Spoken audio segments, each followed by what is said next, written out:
Hello, welcome to Robots Retro Spaces. Today we're going to do something that's a little bit different than normal. Today we're going to talk a little bit about how to repair a Mattel Vertibird.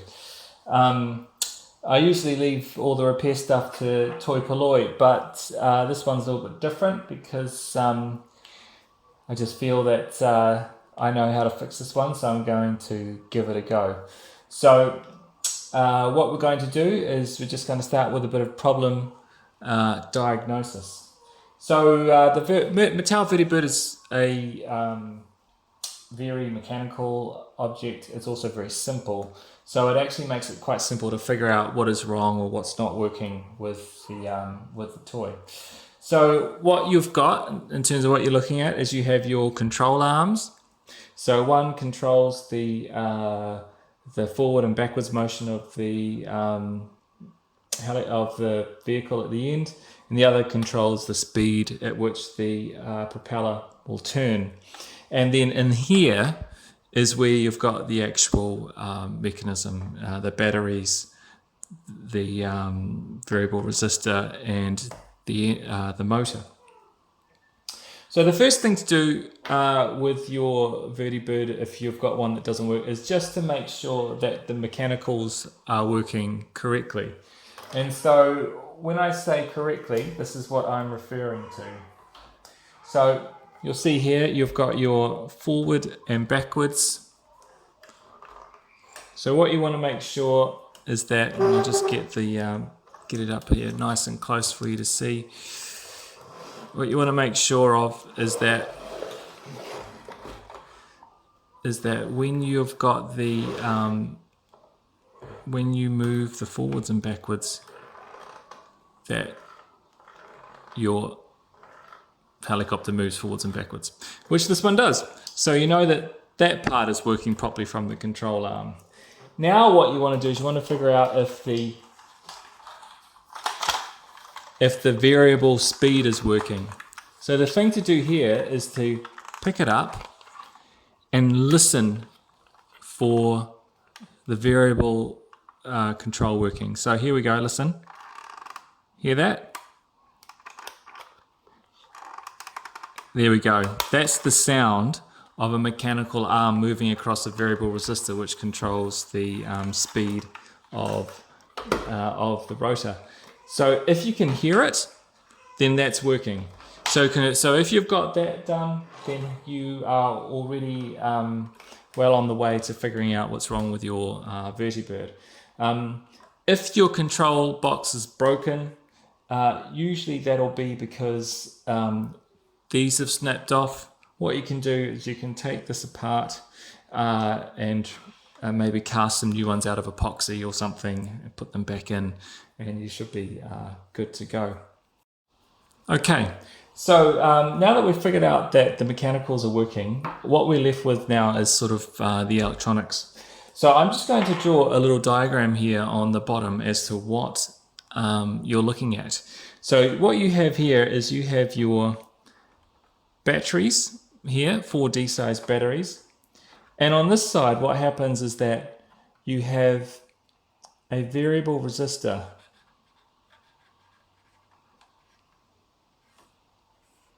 which is connected to one side of the battery terminals.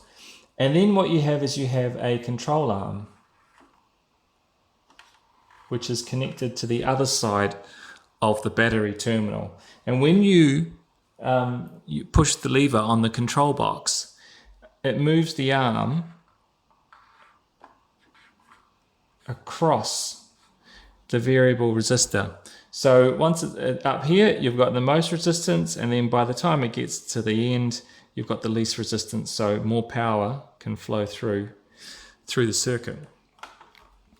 On this end, you have your power, and it comes down into your motor, and that's the axle for the motor right there, and then comes out and back into the other power socket. So as you can see, it's a very, very simple situation.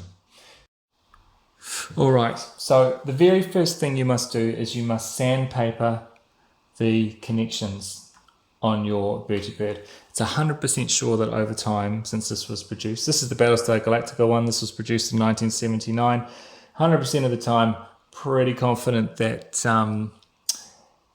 it's going to be oxidized. So you need to make sure that you sandpaper the connections. And make sure you sandpaper them really well. And then when you put your batteries in and try the control arm again to make it work, like get some speed in, make sure that you take the batteries in and out 3 or 4 times. And each time you put them in, you give it a go on the control arm. Because what I've found is that you might sandpaper them, put in the batteries and do it, and it doesn't work. But then the third time you sandpaper it and you put in the batteries and you do it again, it does work. So that's the first thing you need to do. The second thing you need to do is check to see if there's an issue with the variable resistor and check to see if there's an issue with the motor. Okay, so what we're going to do is we're going to check the to see if the motor is working. Now, when you do all your testing, I'm going to use a simple multimeter here. Make sure that your control arm is all the way down, because if the control arm isn't down, you're not getting the connection that you need through the variable resistor, and power won't flow if there is any power. So now that we know all of that's working, we can now look to test if we've got power running through our circuit. So first of all, you have a total of 6 volts running through this system, 1.5 plus 1.5 plus 1.5 plus 1.5. So let's make sure that we're getting power into the system first of all. So I have my multimeter set on 9 volts. So I'm going to touch it to these 2 contacts here, either side of the batteries. I've got 2.3 volts. So we're getting power through those batteries into the system. Now we'll just check up here. Once again, in the contacts, and we're getting just over 2 volts, which is fine because I've been using these batteries, so I know that they're a little bit down on voltage. So we know that power is flowing through the contacts. So we know power is running through the system. The control arm is down, so we know that for some reason, even though there's power, we got no movement with our helicopter.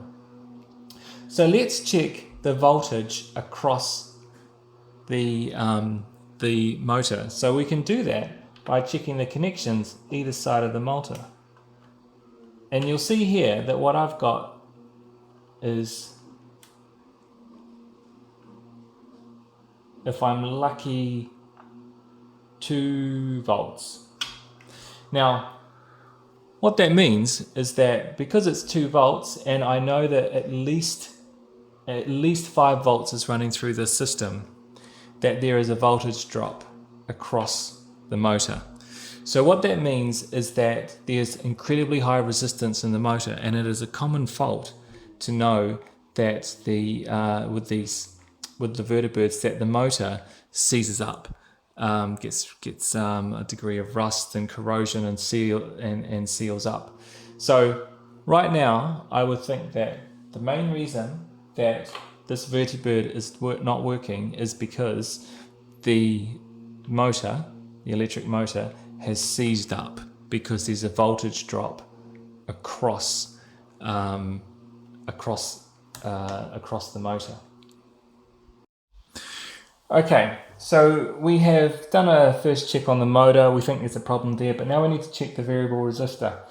So we need to check if it's actually being a variable resistor or just a resistor that's died, blown out, and isn't conducting anything. So first thing to do is to see if we've got a connection between the 2 points. Now, there should be no connection when the control is on the off position.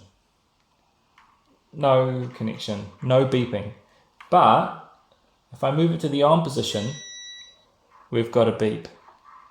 So what that means is that there is now a connection through the resistor. So now what we know is that there is when we use the control, there will be a connection and power will be allowed to flow through the circuit.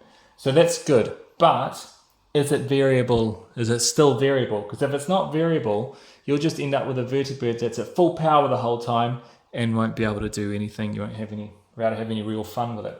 So to do that, we just put the multimeter onto 200 ohms.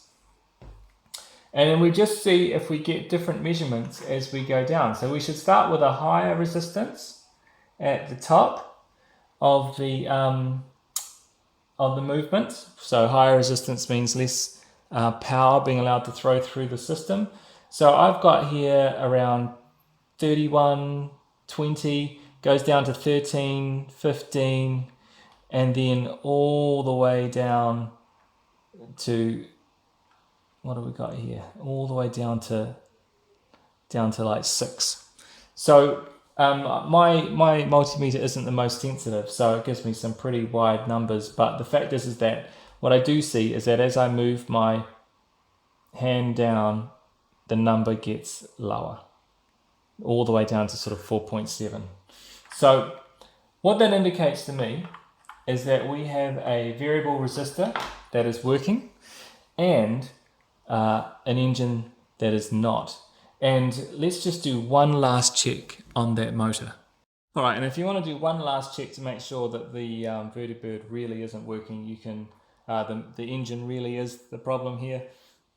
You can connect up your batteries in series, so that's 6 volts, and plug them straight into the positive and negative terminals on either side of the battery, because there's no other connections other than through the batteries to the variable resistor side of the circuit.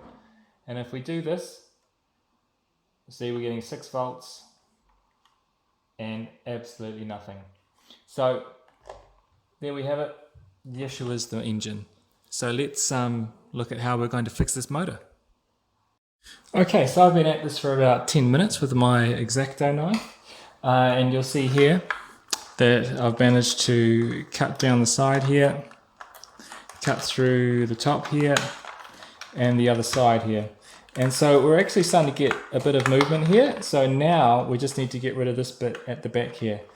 The plastic back here is thicker, so I might have to melt that. I'm just going to try again with the X-Acto knife, and then we'll see how that goes. All right, so here we go. I have managed to just cut it off without having to heat up a knife and melt the plastic. And here we go. Now, some things you need to be aware of when taking this off. You can't go too close in because this pivot has to go into that hole. So, and that means that there's actually a little bit of reinforcing here. So it's a little bit harder to cut through this part here. And also on this side, there's a little piece of plastic here that also is a little bit more thicker. So that requires a bit more to cut through. But other than that, here we are. We have the actual engine ready to look at. Okay, so let's do this motor reveal together. So I've used my jeweler's screwdriver here to force open the silver tabs, and I'm just using it to help wedge out the plastic casing. So come on.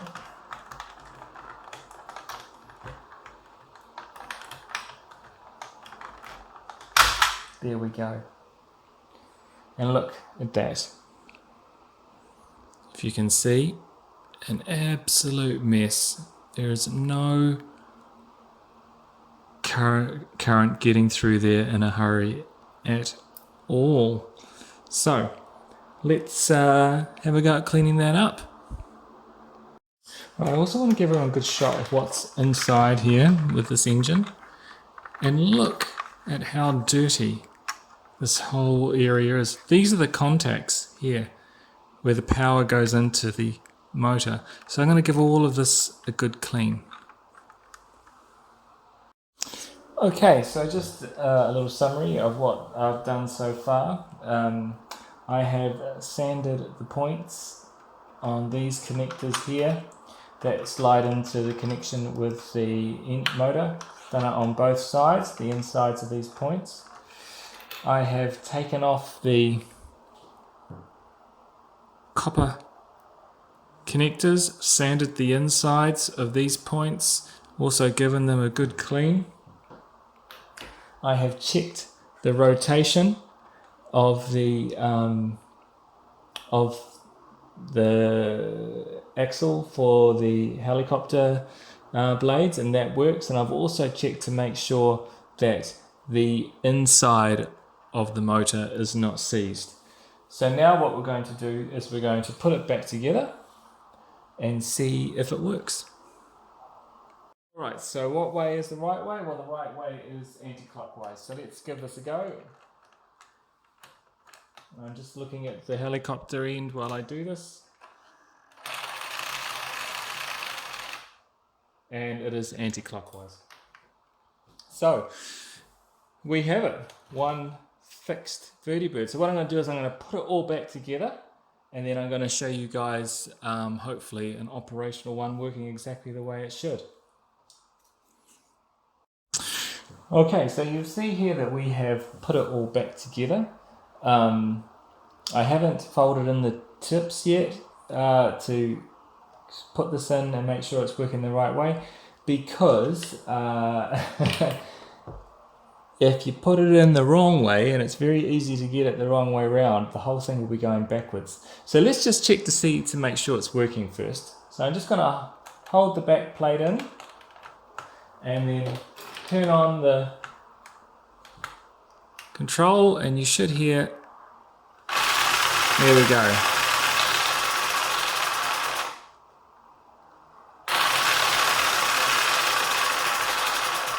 So we have a working Vertibird. Now, the question is to make sure that it is spinning the correct way. Okay, the engine compartment's ready to be sealed up. I'm just going to use some super glue to seal this back up, some Tamiya CA cement. Now, when you do this, you need to make sure that the back of the engine ends up in the right place, and the axle slot ends up in the right place as well. Otherwise, it's not going to be good.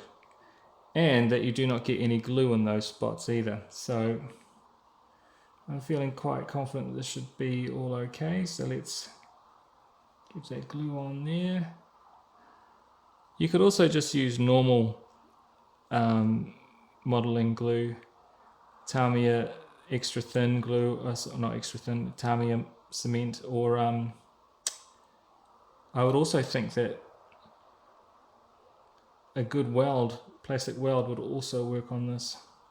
But anyway, this is what we've got, so this is what we're going to use. Just making sure I've got good coverage here. Okay, let's put this on nice and slowly.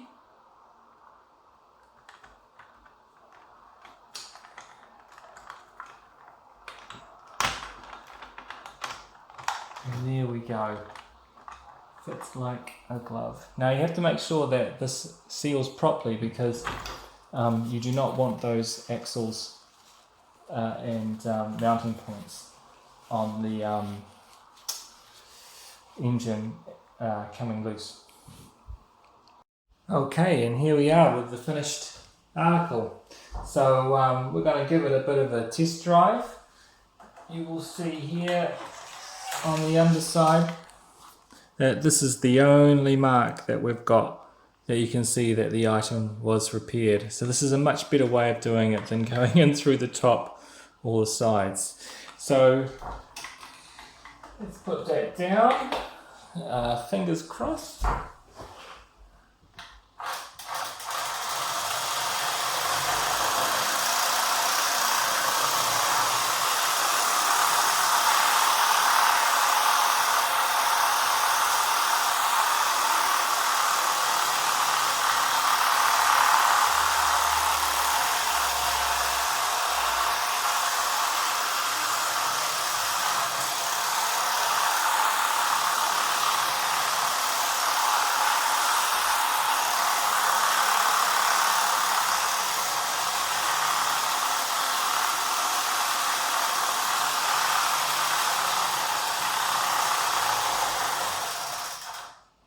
Well, there we have it, a working demonstration. It's a sensitive toy, as one can imagine, but it's in pretty good shape now that it's been saved. So what I've showed you today will work for pretty much any Battlestar Galactica Vertibird. It's all the same mechanicals on the inside and the same electronics on the inside. So you should be pretty good to be able to handle that yourself. What I will say is that you have to make sure that absolutely everything goes back in exactly the same way that it came out, especially the contacts that go into the motor. And I also just want to say, as I said, I don't usually do repair videos, and I'm very much about collecting vintage toys that are as original as possible. But I have no issues with things like this where you're getting something that's original, it's been repaired, and you can tell it's a repair without having to ask anyone. All you have to do is turn it upside down and you can say, oh, it's been repaired.